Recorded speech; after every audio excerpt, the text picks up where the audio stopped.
औज़ु बिल्लाहि मिनश्शैतानिर्रजीम बिस्मिल्लाहिर्रहमानिर्रहीम अल्हम्दुलिल्लाहिल्लज़ी नव्वरा क़ुलूबल आरिफ़ीन बिनूरि मअरिफ़तिहि व असबता फ़ुआद अंबियाइहि व औलियाइहि बिक़ससिल अंबियाइ वल मुरसलीन व अकमला ईमानल मुस्लिमीन वल मुअमिनीन बिविलायति अलीय्यिन अमीरिल मुअमिनीन अलैहिस्सलाम।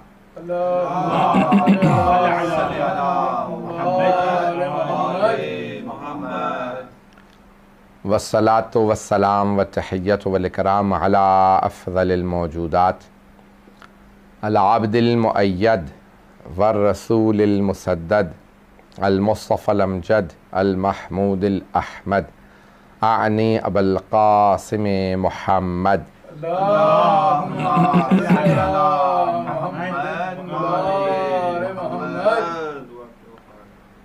व अला रूहिही व नफ़्सिही व सहरिही व वसिय्यिही सय्यदिल अत्क़ियाए वल अस्फ़िया मौलल मवाली इमामिल मुत्तक़ीन अली इब्न अबी तालिब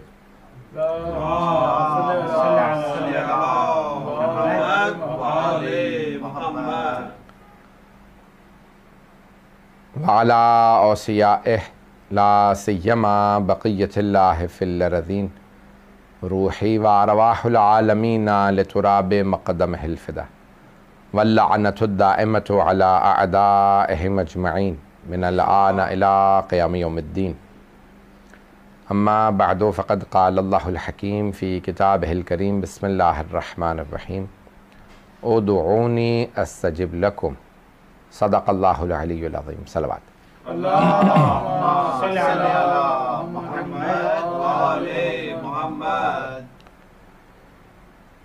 दुआ के उन्वान से आपकी खिदमत में ये मजालिस जारी हैं। ये अशराए मजालिस आपके इस ईस्ट लंदन के इमाम बारगाहों ने इसका अहतमाम किया है। Sakina trust, Imamia mission east London और MCE। खुदावंद मुताल ने हमें ये तौफ़ीक़ इनायत फ़रमाई है कि हम दोबारा जनाब सैयदुश्शुहदा अलैहिस्सलातु वस्सलाम की मजालिस बर्पा कर रहे हैं। और मुहर्रम अल्लाह सुब्हानहु व तआला ने एक ऐसा महीना जिसको मुहर्रमुल हराम यानी बाहुरमत महीना कहा जाता है। हराम से मुराद यानी बाहुरमत, जिसकी हुर्मत और एहतराम बहुत ज़्यादा। 4 बाहुरमत महीने हैं जिनमें इस्लाम से पहले गैर मुस्लिमों ने, मुशरिकीन ने कानून बनाया था कि क्योंकि अरबों में आपस में लड़ाइयाँ, झगड़े, जंगें बहुत होती थी, छोटी छोटी बात पे नस्लों में कुछ तो कुछतार चलता रहता था और एक दूसरे को कत्ल करते थे।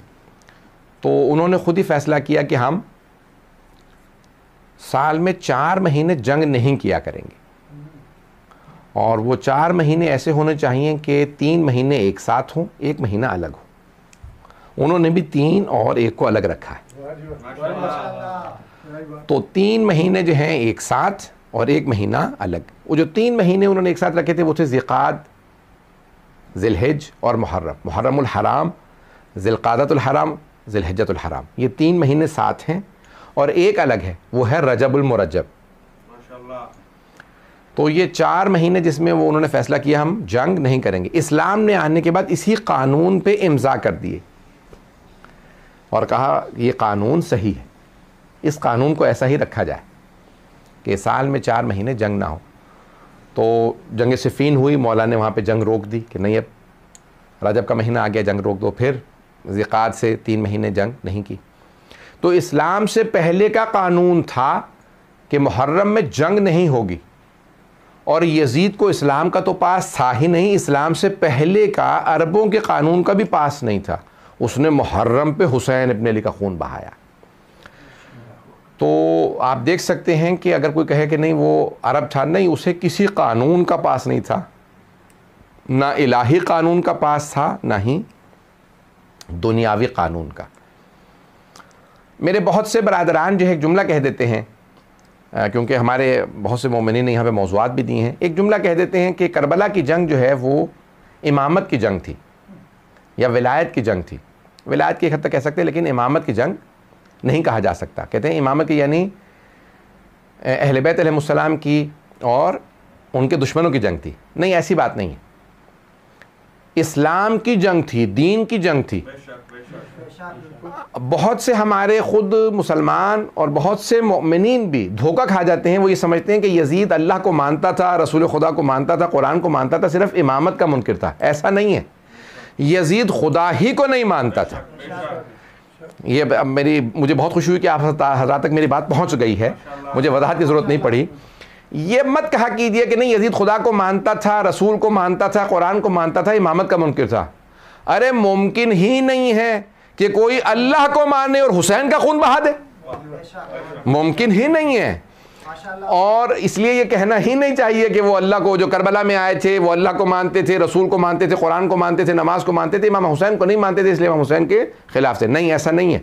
वो किसी चीज़ को नहीं मानते थे। मैं एक जल्दी से यजीद का शेर पेश कर देता हूँ ताकि आपको वाज़ेह हो जाए कि यजीद खुदा ही का मुनकिर था, रसूल का, कुरान का, हर चीज़ का मुनकिर था, सिर्फ इमामत का नहीं, हर शय का मुनकिर था। सुनना चाहेंगे कि जब रिवायात में है, तारीख़ के अल्फाज हैं और तारीख़ में जुमला मौजूद है कि जब अहले बैत के सर लाए जा रहे थे, शाम में बीवियों कैदी बना के लाया जा रहा था, तो यजीद उस वक्त शराब पी रहा था और शराब पीते हुए जाम हाथ में था। बार बार बाज उसके पास कुरान के औराक पड़े थे, उन पे रखता था, शराब के जाम को रखता था और नशे की हालत में बार बार इंसान, क्योंकि बाज़ औक़ात उसकी चीज़ें छुपी होती हैं, जब ड्राउजी हो जाता है तो उसकी हकीकत सामने आ जाती है, तो उसकी हकीकत ज़बान पे आ रही थी और वह बार बार यही शेर पढ़ता था, लाउबत हाशिम बिल मुल्क फला वहिया नज़ल वाला मलकुन जा।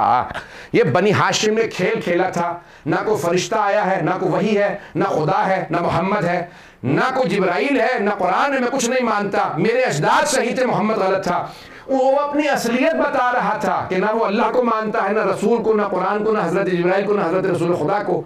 तो ख़बरदार कोई ये ना कहे कि नहीं वो अल्लाह रसूल को मानता था, कुरान को मानता था। ये धोखा है जो बहुत से यजीद के मानने वालों ने दिया। बात वाज़ेह हो रही है? ये यजीद के मानने, जो यजीद के मानने वाले हैं वो कहते नहीं वो अल्लाह रसूल को मानता था, उससे गलती हो गई, उसने हुसैन को मार दिया। गलती नहीं हुई, वो दिली लिहाज से, जिस्मानी लिहाज से, नफ्सियाती लिहाज से, हर लिहाज से काफिर था और वो बिल्कुल कुछ नहीं मानता था। ये मत कहा कीजिए कि इमामत का मुनकिर, ना, ऐसा खुदा को नहीं मानता था, रसूल को नहीं मानता था, कुछ नहीं मानता था। और उसके अशार गवाह हैं जो शिया सुन्नी मौरखीन ने लिखे हैं कि वो बाकायदा रसूल खुदा तक का, हज़रत अली का, सब का तमस्खुर करता था, मजाक उड़ाता था, हज़रत जिब्राइल का, कुरान का। तो जाने की लामी, मैं ये जो मैंने मौजू लिया है दुआ के उन्वान से, मैं आपको सारी तमहीदें बांट रहा हूँ ताकि हमारे जो दाखिली बहुत से सवालात उठते हैं हम उनके भी जवाब दे पाएँ, हमारे दाखिली एतक़ादी मसाइल का भी। तो अब यहाँ पे हमने कल बात को रोका था, मैं वहीं से बात को आगे बढ़ाना चाहता हूँ कि दुआ कबूल क्यों नहीं होती। बात जहनों में है कि दुआ कबूल क्यों नहीं होती।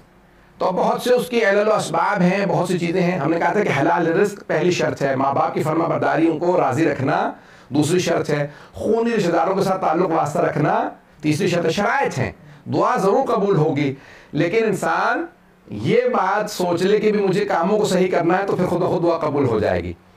अब उनमें से एक बात यह है, मासूम फरमाते हैं दुआ हिजाब में रहती है कि जब तक दुआ से पहले और बाद में सलवात ना पढ़ी जाए, क्योंकि सलवात हर हालत में कबूल है।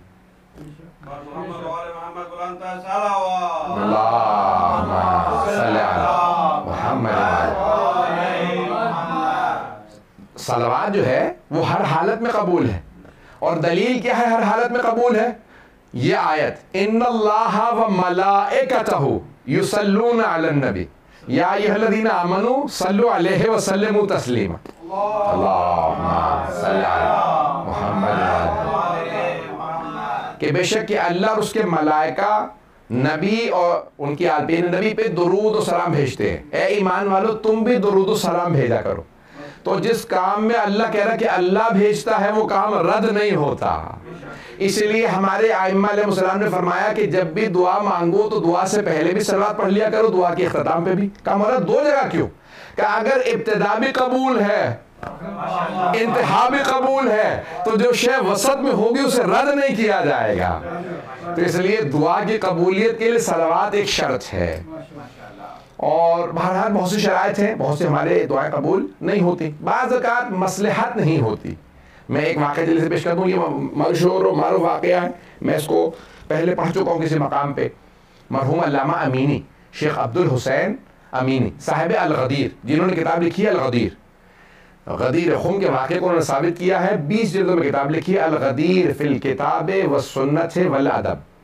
11 जिल्दें छपी हैं, लेकिन उन्होंने 20 जिल्दें लिखी हैं। 9 जिल्दें नहीं छपी थी, उनके बेटा कहता है कि वो छोटे कागज़ पे थी और वो बड़े बॉक्सों में रखी थी, तो उनके बेटे वगैरह सब नजफ़ में छोड़ के आ गए, क्योंकि उनकी खबर वहीं है, उनकी लाइब्रेरी वहीं थी। सद्दाम ने जब निकाला कि भाई तुम लोग ईरानी हो, निकल जाओ, तो वो वहाँ पे छुपा के आ गए कि हम जब ज़िंदगी मोहलत मिली तो हम दोबारा जाके छपा देंगे। अब उस पर काम हो रहा है, देखिए अल्लाह करे छप जाए।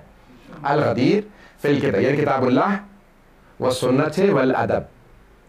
गदीर अल्लाह की किताब में, सुन्नत नबवी में, और अदब यानी शुअरा के कलाम में। तो 3 चीज़ों के ऊपर मुश्तमिल उन्होंने पूरी किताब 20 जिल्दों पे लिखी है।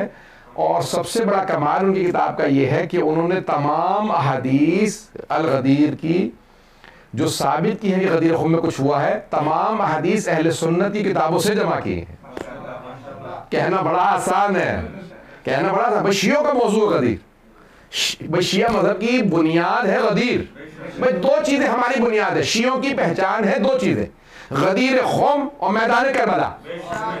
शियों की पहचान है गदीर। भाई एक होता है परिंदा, उसके 2 पर होते हैं, परिंदा जब तक दोनों पर ना हो उड़ नहीं सकता। तो शियों के 2 परों का नाम गदीर और करबला है। बगैर इनके शिया शिया ही नहीं है। विलायत यानी विला और अज़ा दोनों के साथ मिलके शिया बनता है। ये मजालिस नतीजा है विला और अज़ा का। बात वादे हो रही है। तो अब ये गदीर खुम के पूरे वाक़े को अल्लामा अमीनी ने साबित किया और लिखा। और फिर अदब, अदब बहुत ज़रूरी है। अदब यानी शुअरा का कलाम। एक जिल्द सिर्फ और सिर्फ शुअरा के कलाम पे बनती है। 5 है सनात मंतिक रूह से, बुरहान, उसके बाद फिर शायरी, और फिर मुजादला और मनाजरा, यानी उसको मनाजरे को मुजादला भी कहा जाता है, और मुगालता, तो ये बाकायदा बहसें की गई हैं, और खिताबत। ये 5 हैं अरकान हैं सनात जिन्हें कहा जाता है। उनमें से शायरी है। शायरी की जो अगर आप मंतिक में जाके पढ़ें तो वो कहते हैं कि उसका पूरा बेस करता है तखय्युल पे, ख्याल पे। ऐसा है या नहीं? शायरी सारी ख्याल पे बेस करती है। लेकिन अगर 1000 से ज्यादा शुअरा ने उस जमाने में गदीर पे कसीदे लिखे हैं तो कुछ तो हुआ है गदीर में। ये सारे शुअरा तखय्युल में तो गदीर पे नहीं लिख रहे हैं, इसका मतलब है गदीर में हुआ कुछ है। और वही इसलिए हमारे मरहूम अल्लामा अमीनी ने दलील बनाई कि गदीर खुम पे, विलायत अली पे शुअरा का कलाम भी दलील है। तो अब मैं पेश कर रहा हूँ। तो साहिब ये दुआ हमारा मौजू है, साहिब अल-गदीर का मैंने पेश कर दिया कि इतने बड़े आलिम, तो उन्होंने वो पाँव से उनका ख़राब था, चल नहीं पाते थे, एक उनका पाँव से लगाते थे। शेख अब्दुल हुसैन अमीनी तबरेज़ के रहने वाले थे। उनकी बहुत किताबें और पूरी ज़िंदगी उन्होंने वक्फ की रखी। 35 साल सिर्फ और सिर्फ मौला की विलायत पे तहक़ीक़ की और पूरी दुनिया में सफ़र किया। कोई दुनिया के हिंदुस्तान तक गए, लखनऊ गए, और पता नहीं कितने महीने नासरी लाइब्रेरी में रहे, नासर मिल्लत की लाइब्रेरी में रहे, क्योंकि उनके पास नायाब किताबें थी। नायाब बड़े बड़े नवाबीन ने उन्हें किताबें लेके दी थी। लखनऊ में उस ज़माने में किताबें प्रिंट होना आसान नहीं था। तो पूरी दुनिया का उन्होंने जहाँ मिस्र गए, हर जगह गए, जहाँ पता चला कि यहाँ की लाइब्रेरी है वहाँ जाते थे, कहते थे अच्छा ये मेरे पास नहीं है, वहाँ से फ़ौरन बैठ के उसमें से मतालिब निकालते थे जो विलायत अली पे थे। 35 साल मेहनत करने के बाद अल-गदीर लिखी। देखिए उलमा की मुखालफत करना बड़ा आसान है, उनकी जहमतों को सराहना बड़ा मुश्किल है, लेकिन सराहा जाए जो जिसने किसी ने मेहनत की है। मैं यहाँ रुक के और जो मैं कह दूँ, मरहूम मोहम्मद तक़ी ख़ुनसारी या किसी बुजुर्ग आलिम दीन का, मोहम्मद तक़ी सुहानी का ज़ाहिरन वाक़या है। वो कहते थे मैं सोचा करता था कि मरहूम साहिब अल-गदीर 1969 या 70 में इंतकाल हुआ इनका, 1969 या 70 में इंतकाल हुआ साहिब अल-गदीर अल्लामा अमीनी का। नजफ़ में वहीं पे दफन है। मैं उनके कब्र पे गया था फायदे के लिए, तो बहरहाल बहुत पहुँचे हुए। तो कहते थे मैं सोचा करता था कि भाई इनको क्या मकाम मिलेगा जन्नत में। तो कहने लगे मैं सोचा करता था, लेकिन एक मरतबा मैंने ख्वाब देखा और ख्वाब में देखता हूँ कि जनाब अमीर हौज़े कौसर पे खड़े रसूल खुदा के साथ, और बड़े बड़े उलमा, जय्यद उलमा खड़े हैं कि हमें सैराब कर दे, हौज़े कौसर से पानी पिला दे। कि इतने में खुद मैंने देखा कि अल्लामा अमीनी आ रहे हैं और अमीरुल मोमिनीन ने मौला कायनात ने खुद आवाज़ दे के कहा रास्ता बनाओ, अब्दुल हुसैन अमीनी आ रहा है। पता नहीं लोग हैं या नहीं है। उलमा से कहा रास्ता बनाओ, अब्दुल हुसैन अमीनी आ रहा है। तो जैसे करीब आए तो मौला ने कहा कि तूने दुनिया में मुझे रूह सफेद किया था कि तूने हर जगह, लोग कहते थे अली की विलायत नहीं है, अली का हक नहीं बनता था। कहा तूने दुनिया में रूह सफेद किया, हर जगह मेरी विलायत का दिफा किया, आखिरत में मैं तुझे रूह सफेद करूंगा। कहा तेरे चेहरे पे मैं पानी डालूंगा, तूने दुनिया के अंदर हर जगह मेरी विलायत का दिफा किया। जहां तू खड़ा हो जाता था कहता था मैं अली वाला हूं, रोक के दिखाओ। अकेले जामिअतुल अज़हर गए थे, अकेले, और तमाम 85 मुफ्ती आजम से, मुफ्तियान आजम से अकेले ने मनाजरा करके अली की विलायत को साबित किया था। तो पूरी दुनिया में गए और कहते थे कि जब मैं लखनऊ गया तो मैं वहां पे सिर्फ और सिर्फ अजान की आवाज से पता चलता था कि नमाज का वक्त हो गया। मैं बाहर नहीं निकलता था, वहीं रहता था कि जितना वक्त मिला है मैं जितना भी इस्तेमाल कर सकूं। तो दुआ मेरा मौजू, मैंने ये सारी उनकी तमहीद बताई कि आम आदमी का वाक़या नहीं सुना रहा, इतने पहुंचे हुए आले। कहते हैं मैं हमेशा शब जुमा मौला के हरम में दुआ के लिए, ज़ियारत मुस्तहब है, ज़ियारत इमाम हुसैन अलैहिस्सलाम पढ़ना शब जुमा में, तो कहते थे मैं मौला के हरम में जाके ज़ियारत इमाम हुसैन पढ़ता था, मौला की ज़ियारत पढ़ता था, मौला हुसैन की दुआ को मैं जो भी अमाल वगैरह शब जुमा के अमाल है मैं हरम में करता। कहा एक शब जुमा में अमाल बजा लाने के बाद आने वाला था कि मैं ज़री पे गया तो इतने में देखा कि एक और बेचारे कोई मोमिन या कोई आदमी जो बेचारा वो भी मेरी तरह से बीमार, और वो पाँव लग हुआ पहुंचा ज़री पे, और ज़री पे दोनों हाथ रखे कहा या अली सुबह तक मेरा पाँव ठीक कर दें, नहीं तो मैं मानना छोड़ दूंगा। मैंने कल एक मतलब उससे देखा कि भी इस किस्म का गुस्ताख आदमी इस तरह से मांग रहा है जैसे उधार दे के गया। उधार मांगने इंसान नहीं ऐसे जाता, मौला की शान में इस तरह से गुस्ताख आदमी, इसको तो मांगना तक नहीं आता। कहा मैंने देखा, मुझे बहुत बुरा लगा। कहा मैं जा रहा था, मैं रुक गया कि देखूं भाई ये इसका पाँव सुबह तक सही होता भी है या नहीं। कहा यार मेरा पाँव सुबह तक ठीक कर दे तो मैं मानना छोड़ दूंगा। फिर मैंने देखा, मैंने कहा पाँव भी साफ नहीं, इसका मतलब वुज़ू भी करके नहीं आया, ये बस ऐसी जहाँ से आया था सीधा अंदर आ गया डायरेक्ट। ना वुज़ू ना कोई इंसान एहतमाम करता है, उसलिए ज़ियारत मुस्तहब है, मौला की बारगाह में जा रहे हैं, इंसान वुज़ू करता है, आदाब है, खुशबू लगाएं, मौला की बारगाह में जा रहे हैं तो बहुत से मुस्तहबात बहुत ज़्यादा है ना। मैंने देखा भी ये बैठा रहा और पूरी रात ना कोई दुआ पढ़ी, ना कोई ज़ियारत पढ़ी, ना कोई तस्बीह, ना कोई कुरान, ना कुछ, बैठा सो रहा। मैं कुरान लेके बैठा रहा, देखता रहा कि क्या करता है, क्या कुछ भी नहीं, पता ही नहीं, उसे आदाब ही नहीं मालूम। रात बैठा रहा वहां पे, टेक लगा के बैठा रहा, सोता रहा। मुझे बहुत ताज्जुब हुआ कि कैसे कैसे लोग हैं। कहा सुबह उसने जैसी अजान हुई तो फौरन उठा के वो अजान हो गई, समझ सुबह हो गई, फौरन उठा, चल के देखा मेरा पाँव ठीक हुआ या नहीं हुआ। कहा जैसे ही चला तो देखा पाँव उसका ठीक हो चुका था।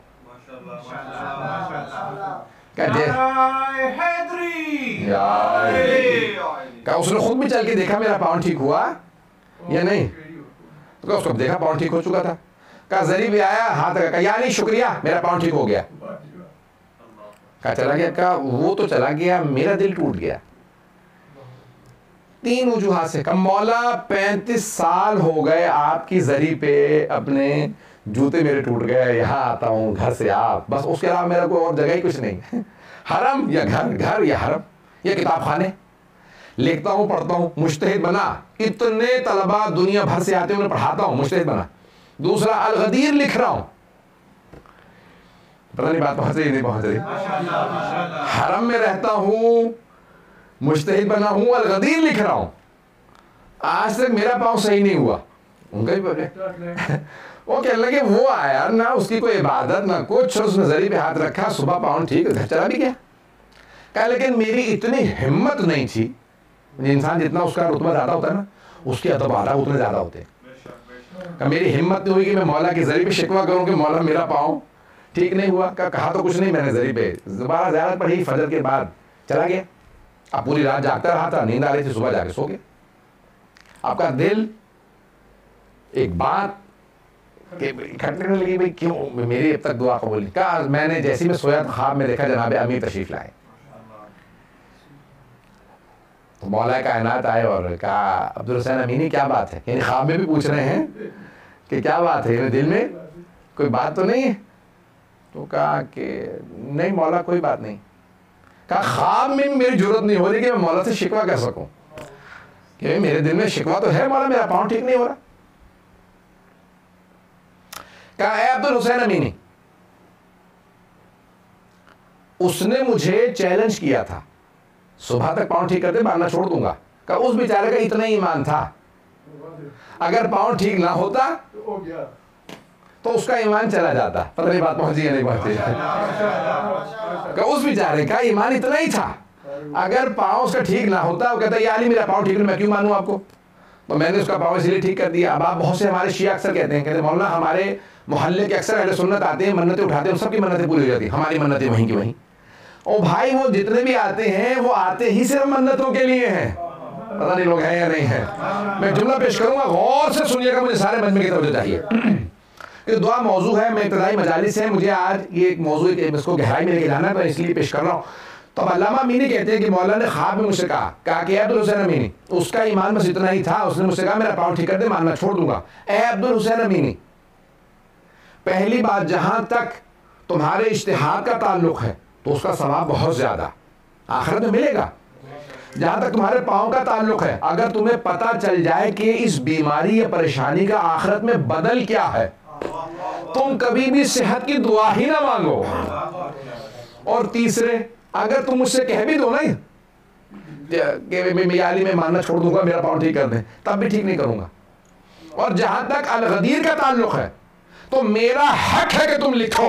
पता नहीं लोग पहुंचे या नहीं पहुंचे। तो मेरा हक है, मैंने तुम्हें इतना दिया, इतना अता किया, मेरी विलायत तुम्हारे पास है, पता नहीं लोग हैं या नहीं है। तुम इतने काबिल हो, औरों में सलाहियत ही नहीं कि मेरी विलायत का दिफा कर सके। हर एक में तो सलाहियत नहीं कि गदीर लिख सके, तुम में सलाहियत है, मेरा हक है कि तुम लिखो। अगर आप में से कोई कह रहे मेरे इमाम का बना दिया, तो कई पे मौला कहेंगे मेरा हक था कि तू बनाता। पता नहीं बात पहुंची या नहीं पहुंची। भाई हर किसी में तो दम ही नहीं है, जिसमें है तो मौला कहेंगे भी मेरा जिक्र होता, ये तुमने किया कोई एहसान नहीं। हाँ मैं जजा दूंगा, हाँ मैं अजर दूंगा, ये औरों को नहीं मिलेगा, तुम्हें ही तो मिलेगा, और किसे मिलेगा। पता नहीं बात पहुंच रही है नहीं पहुंच रही। तो जो भी अगर तो नेकी करता है तो कहा कहते देखो जो तुम लिख रहे हो गदीर मेरा हक है, तुम लिखो। जहां तक पाँव का ताल्लुक है ना, तुम कह भी दो ना कि मौला मेरा पाँव ठीक कर दे, तो मानना छोड़ता भी ठीक नहीं करूंगा। जानते हो क्यों? का मौला आप ही बेहतर जानते हैं। क्या इसलिए कि वो तो छोड़ के चला जाता। तुम अगर कहोगे भी ना कि यानी मानना छोड़ दूंगा, मेरा पाँव ठीक कर दे, तब भी नहीं ठीक करूंगा, क्योंकि मुझे पता है तुम जाओगे तो जाओगे कहाँ। सुबह नाराज होके जाओगे, शाम को आके फिर मेरे जरिए पे रोगे मौला माफ कर दीजिए। पता नहीं लोग पहुंच रहे नहीं पहुंच रहे। अब समझ में आया ये औरों की क्यों मन्नतें उठ के पूरी हो जाती हैं, आपकी क्यों पूरी नहीं होती। क्योंकि मौला जानते हैं ये जाएंगे तो जाएंगे कहाँ, ये मेरे हैं। तो अज़ीज़ाने गिरामी, इसलिए बहुत सी बारीकियां होती हैं हमें समझ नहीं आ रही होती, तो इन बारीकियों को समझना बहुत ज़रूरी है। कई मर्तबा मसलहत नहीं होती, आपके लिए अजर सवाब आखिरत में रखा होता है। इन तमाम दुआओं के अंदर कोई ना कोई कबूलियत ना होने में भी कोई मसलहत होती है। एक और मैं पेश कर दूं अगर सुना चाहे।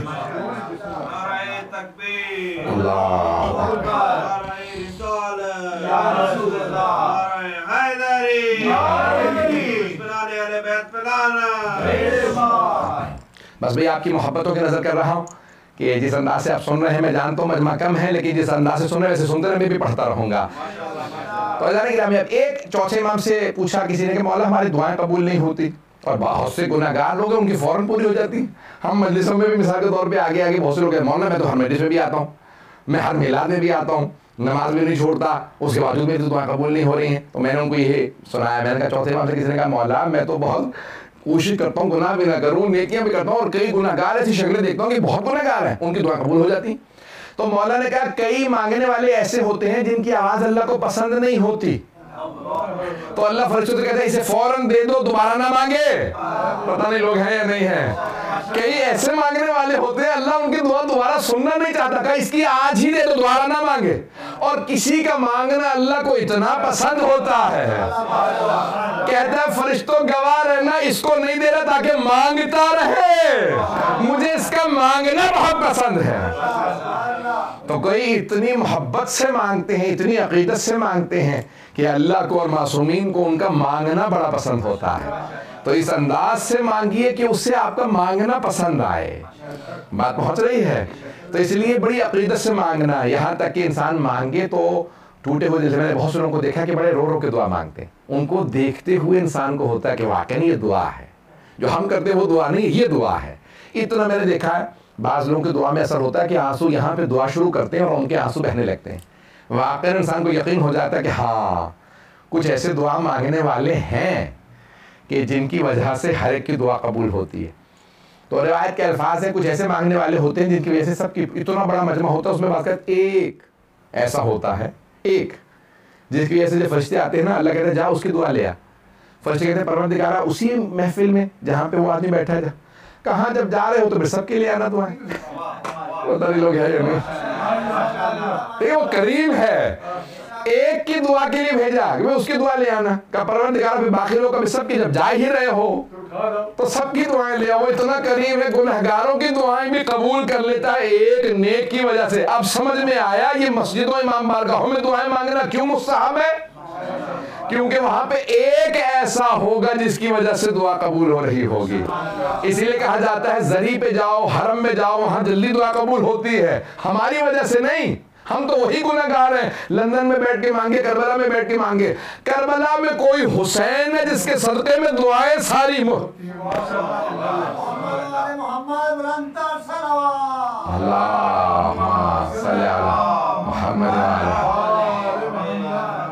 बात पहुंच रही है जानी ना? तो दुआएं, मैं एक जुमला हमेशा कहा करता हूं और ये सोशल मीडिया पे भी चल भी रहा था पिछले दिनों, मुझे किसी ने फॉरवर्ड किया। तो ये दुआ मुझे बहुत से लोग कहते हैं भाई जब मेरे पास पैसा होगा तो मैं ज़ियारतों पे जाऊंगा, मौलाना अभी मेरे हालात ख़राब हैं। बहुत से कहते हैं भाई मैं आजकल बीमार हूँ, जब सेहत होगी तो करबला जाऊंगा। हालात इराक़ के बड़े ख़राब हैं, जंगें हो रही हैं, दाइश के हमले हैं, जब हालात बेहतर हो जाएंगे तो करबला जाऊंगा। जब घर के हालात बेहतर होंगे तो करबला जाऊंगा। जब ज़रा हमारी हुकूमत के हालात बेहतर हो जाएंगे तो करबला जाऊंगा। तो मैं हमेशा कहता हूँ कि नहीं, बीमारी में जाओ, सेहत वहां से लेके आओ। मुफलिसी में जाओ, दौलत वहां से लेके आओ। खराब हालात में जाओ, वहां से हालात को बेहतर करवा के आओ। गिरामी मोहम्मद वाले मोहम्मद ही के यहाँ से सारी दुआएं मिलनी हैं। तो इंसान ये ना सोचे कि भाई जब अच्छे हो जाएंगे तो जाऊंगा, नहीं, बुरे हालात में भी जाइए ताकि वहां से बेहतर होके वापस आए। गिरामी इंसान की तमाम कैफियत होती हैं। तो बाज़ औक़ात बहुत से ऐसे गुनहगार होते हैं, उनको दुआ कबूल करने के बाद अपना भी बनाया जाता है। मैं एक सिर्फ वाक़या पेश करना चाहता हूँ। बहुत बुजुर्ग आलिम दीन ने अब से 20-25 साल पहले, 24-25 साल पहले की बात है, मशहद मुक़द्दस में वाक़या को पेश किया कि एक बहुत बड़ा यानी मशहूर डाकू था। डाकू तो समझते सब लोग, रॉबर। तो कहा कि वो ये भी नहीं परवाह करता था कि ये ज़ायरीन है, ज़ायरीन को भी लूट लेता था। हाँ, पता ना कई लोग होते हैं कि यार चलो यार ये ज़ायर है, कहते आप ज़्यादा से ज़्यादा चलो आपको नहीं लूटता चले जाओ। ऐसे होते हैं, मैंने देखा कि उनके भी कोई हद हुदूद होती है ना, बुरे लोगों के भी कुछ ना कुछ उसूल होते हैं। तो उसने कहा मैं हूं तो डाकू लेकिन ज़ायरीन को नहीं लूटता। वो ऐसा डाकू था जो ज़ायरीन को भी लूट लेता था। अब एक कुछ ज़ायरीन को लूट रहा था तो उसने कहा, ज़ायर ने कहा कि मैंने तुम्हारी शक्ल देख के याद आया, मैंने ख्वाब देखा है इमाम रज़ा अलैहिस्सलाम को, उन्होंने तुम्हें बुलाया। तो उसने कहा कि तुम इसलिए मुझसे ऐसी बातें कर रहे हो ताकि मैं तुम्हें ना लूटूं। उसने कहा मुझे तुमसे क्या, पैसे तुम रख लो, ये जो मेरे पास था, लेकिन मैंने ऐसा ख्वाब देखा। तो अब वो था लुटेरा था, लेकिन अहले बैत का मानने वाला। अचानक किसी आलिम दीन ने भी कहा भाई तुम्हारे मुतालिक इस तरह से ख्वाब देखा कि मौला रज़ा ने कहा कि इससे कोई मेरी ज़ियारत पे क्यों नहीं आता। उसने कहा कि मौला को तो धोखा नहीं होता, उन्हें बता तो देते मैं डाकू हूं, किस मुंह से जाऊं। अल्लाह अकबर। देखिए था डाकू, लेकिन इस बात का एहसास था मैं बुरा हूं, मुझे पाक के पास नहीं जाना चाहिए। अल्लाह, पता नहीं बात वादे हो रही है नहीं हो रही। यानी इतना गुनहगार था, लेकिन उस गुनाह के बावजूद उसके अंदर इतना अदब था कि नहीं, मैं गुनहगार हूं, नापाक हूं, मेरा किरदार नापाक है, मैं उन पाक हस्तियों के पास न जाऊं। अब उसे जब 2-3 लोगों ने एक ही पैगाम दिया कि इमाम रज़ा हमारे ख्वाब में कहते हैं, इससे कहो ये मेरी ज़ियारत पे क्यों नहीं आता। एक दिन बैठ के रोने लगा, अपने घर वालों से कहा कि भी मैं हूं तो डाकू, लेकिन मुझे बार बार इमाम रज़ा अलैहिस्सलाम का पैगाम आ रहा है, जाऊं तो किस मुंह से जाऊं, जाते में मुझे शर्म आती है, मैं तो लगता है कि मैं हार्ट अटैक होकर मर जाऊंगा, मेरा दिल बंद हो जाएगा कि मैं किस मुंह से आया हूं इमाम की बारगाह में, मैं इतना बड़ा गुनहगार आदमी हूं, मैंने तो मौला के ज़ाहिर को भी नहीं छोड़ा कभी, मैं तो ज़ाहिरीन तक को लूट लेता हूं, तो और जाऊं किस मुंह से, और इमाम बुला रहे हैं, फिर अपने आप से कहता हूं कि मौला के तो बुलाने पे जा भी नहीं रहा है, डाकू लेकिन कम से कम मानता है, अल्लाह अकबर, उनके बुलाने पे चला ही जा, तो अब क्या करूं, रोने लगा। तो घर वालों ने कहा, मुझे नहीं मालूम कि घर में वालिदैन थे कौन, तो कहा, उन्होंने कहा भाई जो भी हो, तूने डाकू अगर तूने डकैती नहीं भी छोड़नी, मौला की बात को तो रद्द ना कर, चला जा। अब उसने कहा कि ठीक है फिर मैं तौबा करके ही जाऊंगा, रोने लगा। अब जब रस्ते में जाने लगा तो फिर तड़पने लगा, कहा जाऊं तो किस मुंह से, मैं सामना कैसे करूंगा कि भी मैं इतना बड़ा डाकू हूं, मैं किस मुंह से इमाम के जाऊं। पूरे रस्ते रोता रहा, फिर रुक गया, कहा नहीं मशहद में दाखिल होने लगा, फिर रुका, कहा नहीं जाता। फिर कहा कि मौला ने बुलाया किस मुंह से ना जाऊं, फिर हरम मशहद गया, हरम में बाहर रुका रहा, कहा मौला कैसे आऊं कि मैंने इतने गुनाह किए हैं, मैं आपसे मैं नजर नहीं मिला सकता, मैं जरी को देख नहीं सकता, इन गुनहगार आंखों से जरी को कैसे देखूं। आया, एक मर्तबा उसने महसूस किया कि इमाम मुखातब है, कहा इसीलिए तो तुझे बुलाया है कि तू उन सारी बातों को छोड़ दे, तू हमारा है, जो हमारा होता है वो काम नहीं करता जिनमें तू पड़ गया है। उलमा कहते हैं उसके बाद उसने ऐसी तौबा की कि चोरी डकैती तो दूर की बात है, फिर हमने जिंदगी में उससे गुनाह ही नहीं देखा। अज़ीज़ाने गिरामी, बाज़-औक़ात इंसान गुनाहों की वजह से दूर होता है, एक दुआ की वजह से करीब हो जाता है। उससे पूछा कि कौन सा ऐसा काम था तू करीब हो गया, कहा था तो डाकू, एक ज़ायर ने मुझसे कहा कि तूने सब कुछ लूट लिया, मेरी ज़ियारत अब नहीं हो सकेगी, तो मैंने उसके पैसे वापस कर दिए थे, ज़ियारत ना रुक जाए कहीं मेरी वजह से। एक ज़ायर को ज़ियारत पे जाने दिया, मौला ने कहा नहीं अभी गुंजाइश है, दिल पूरा काला नहीं हुआ, अभी सफेदी बाकी है। जहां थोड़ी भी सफेदी बाकी हो, अहले बैत हिदायत दे के ले आते हैं, लेकिन शर्त यह है कि इंसान में पाक होने की गुंजाइश बाकी हो।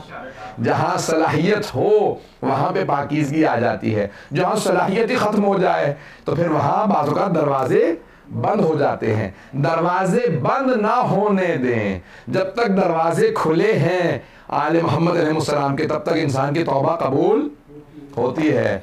अज़ीज़ाने गिरामी, ये हो सकती है इंसान कई मरतबा किसके दर पे जा रहा है, तो ये दुआओं की इस्तिजाबत के मुख्तलिफ तरीक़े हैं।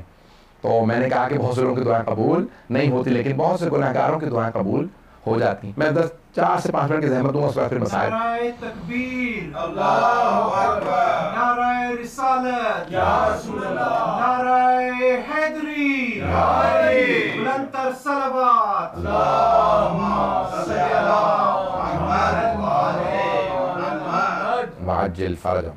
बस मैं एक आखिरी पहलू को पेश करूंगा कि बाज़ औक़ात रिवायात में आया है कि 3 गुरोहों की वजह से दुआ कबूल होती है। ये 3 गुरोह पेश कर दूं और फिर मसाइल।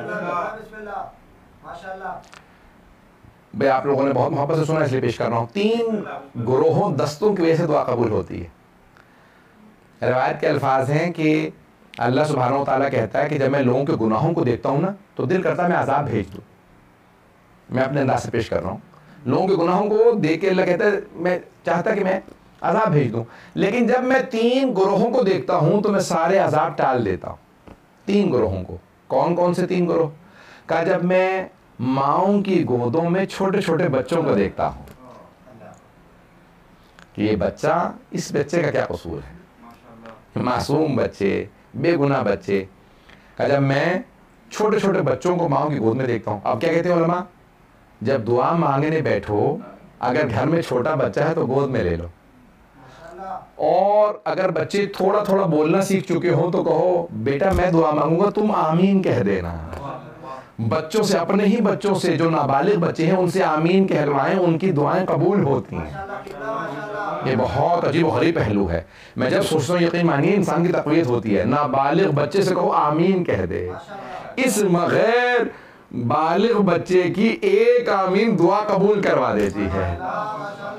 का दूसरा कहा कि वो जो बूढ़े अफराद होते हैं ना, जिनकी हड्डियां कमज़ोर हो चुकी होती हैं, बाल सफ़ेद हो चुके होते हैं, जब उन्हें देखता हूँ तो कहता हूँ गुनहगार थे, अब तो कमज़ोर हैं, मेरे ही तो हैं, मेरी मखलूक है।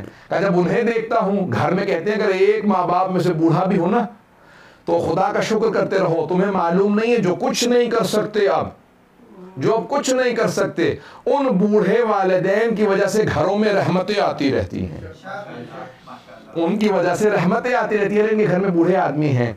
और यहाँ तक रिवायत में शेख फी अहलिही का नबी फी उम्मत, एक बूढ़ा आदमी अपने घर में ऐसा है जैसे एक नबी अपनी उम्मत में। कितनी बड़ी हदीस है ये।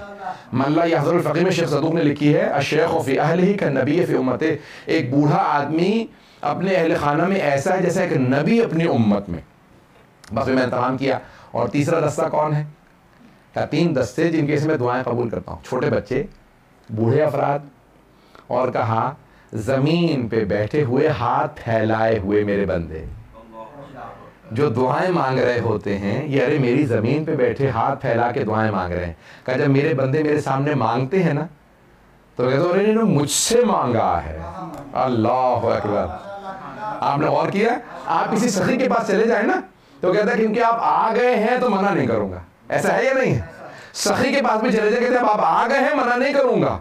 और वो जो सखावतें अता करता है, वो जो अता करने वाला है, वो जो सखी बनाने वाला है, वो जो जूदो सखा अता करने वाला है, अगर कोई उसकी बारगाह में मांगे ले, क्या वो जो हाथ फैलाए लोग बैठे होते हैं, जब उन्हें देखता हूं तो कहता हूं कि नहीं अज़ाब नहीं भेजूंगा, ये मांगने वाले भी तो बैठे हैं।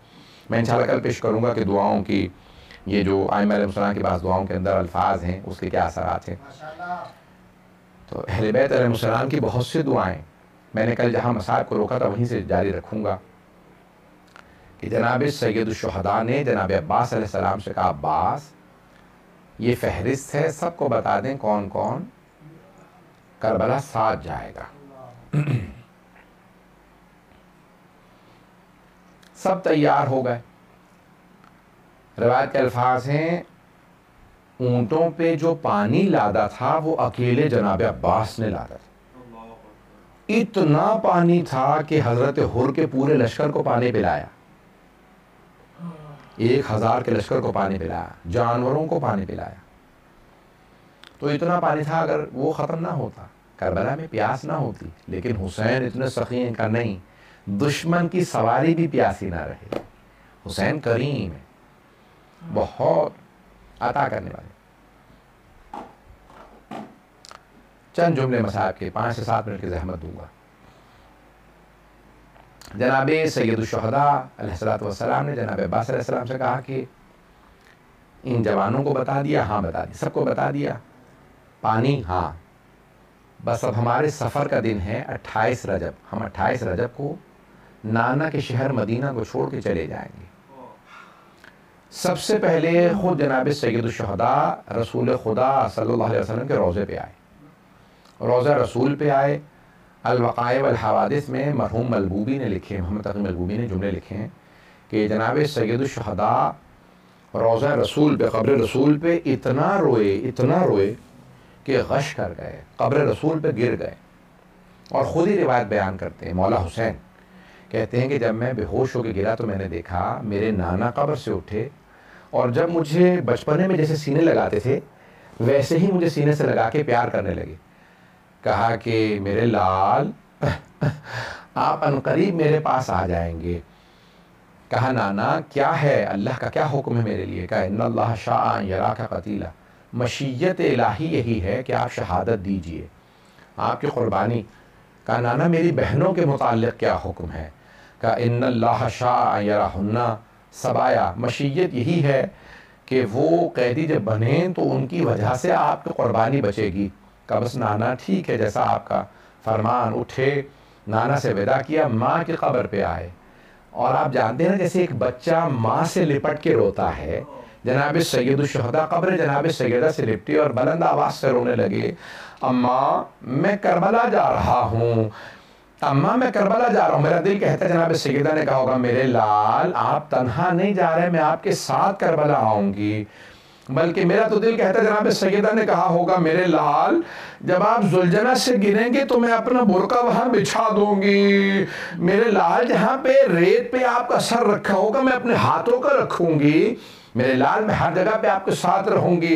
ए हुसैन, जब आप अली अकबर के कलेजे से बर्छी निकालेंगे बेटा, मेरा हाथ आपके हाथ के साथ होगा। ए हुसैन, आप तन्हा नहीं जाएंगे। हर मकाम पे जनाबे सैयदा बस एक मरतबा विदा किया, आए, घर आए।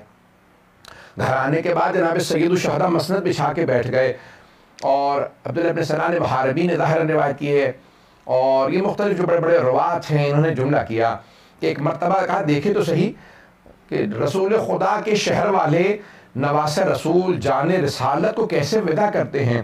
कहा मैं आया, मैंने आने के बाद देखा कि सारे के सारे ऊँटनी नाका तैयार हैं, अमारियों पे पर्दे हैं, दीवा के पर्दे हैं, मखमल की चादरें हैं, महमिलें हैं, बहुत सजा रखी। जनाब अब्बास ने सारी महमिलों को बहुत सजा, अली की बेटियां जा रही हैं ना, तो जनाब अब्बास ने बहुत सजाया, महमिलों को सजाया, अमारियों को बहुत अहमियत के साथ सजाया, महमिल सजा दी, पर्दे का अहतमाम किया। एक मरतबा अंदर से आवाज़ आई, किसी कनीज़ ने आवाज़ दे के कहा कि भाई हसन मुश्तबा की बेवा आ रही हैं। जनाब सैयदुल शुहदा ने आवाज़, कासिम, अब्दुल्ला, माँ को सवार कराओ। एक ने घुटना, क्योंकि ऊँटनी बिठा के भी सवार की जाए तो खातून के लिए सवार होना आसान नहीं होता।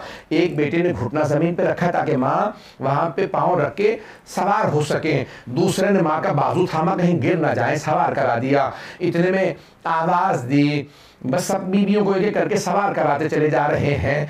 इतने में किसी ने आवाज़ दी, कहा कि लैला आ रही हैं। तो जनाब सैयदुल शुहदा ने आवाज़ दी, अली अकबर, माँ को सवार करा दो। एक मरतबा माँ को सवार करा दो। बस भाई बीवियाँ आती रहीं। एक मरतबा किसी कनीज़ ने आवाज़ दे के कहा अली की बेटी उम्मे कुलसूम आ रही हैं। एक बेटा आगे बढ़ता, लेकिन यहाँ बेटा तो नहीं था। तो जनाब सैयदुल शुहदा ने आवाज़ दे के कहा, अब्बास ज़रा बहन का बाजू थामे, अली अकबर घुटना ज़मीन पे रखें, कासिम अम्मारी का पर्दा हटाएं। सबको जनाब सैयदुल शुहदा ने आवाज़ दी। रावी कहता, इतने में मैंने आवाज़ सुनी कि जिस बीबी के लिए आवाज़ दी खुद हुसैन इब्न अली मसनद से खड़े हो गए। रावी ने आवाज़ दे के कहा, अली की बेटी ज़ैनब कुबरा आ रही हैं। सैयदुल शुहदा मसनद से खड़े हो गए, कहा अब्बास अम्मारी का पर्दा हटाओ, अली अकबर घुटना ज़मीन पे रखो, कासिम बाजू थामो, मौला हुसैन आगे बढ़े। जनाब ज़ैनब कुबरा ने कहा, नहीं, आज अली अकबर मुझे सवाल नहीं कराएंगे। कहा अब्बास आप सवाल करा दीजिएगा। नहीं, आज अब्बास भी नहीं। मौला हुसैन ने कहा, आज मैं अपनी बहन को नाका पे सवार कराऊंगा। जनाब ज़ैनब कुबरा ने कहा, भैया मुझे माफ कर दीजिए, लेकिन आज मैं आपसे भी सवार नहीं होना चाहती। फिर बहन कौन सवार कराएगा? भैया मुझे आज वही सवार कराए जो 11 मुहर्रम को मुझे नाका पे सवार कराएगा। जनाब सैयद शुहदा ने आवाज दी कि कहा, मेरे सज्जाद बेटा आगे आइए, फुफ्फी का बाजू थामे। अला लअनतुल्लाहि अलल कौमिज़ ज़ालिमीन व सयअलमुल लज़ीना ज़लमू अय्य मुनक़लिबिन यनक़लिबून। परवरदिगारा, 12वें इमाम अलैहिस्सलाम के ज़ुहूर में ताजील फरमा, दुश्मनान अहले बैत को नीस्त व नाबूद फरमा, दाइश व तालिबान को आले सऊद को गारत फरमा, मुअमिनीन की हिफाजत फरमा, कोरोना वायरस का खात्मा फरमा। परवरदिगारा, इन मरगाहों को तरक्की इनायत फरमा, खिदमत करने वालों की तौफ़ीक़ात में इजाफ़ा फरमा। रब्बना तक़ब्बल मिन्ना इन्नका अंतस समीउल अलीम बिहक़्क़ि मुहम्मदिन व आलिहि तय्यबीन अत्ताहिरीन अल मअसूमीन। मातम हुसैन।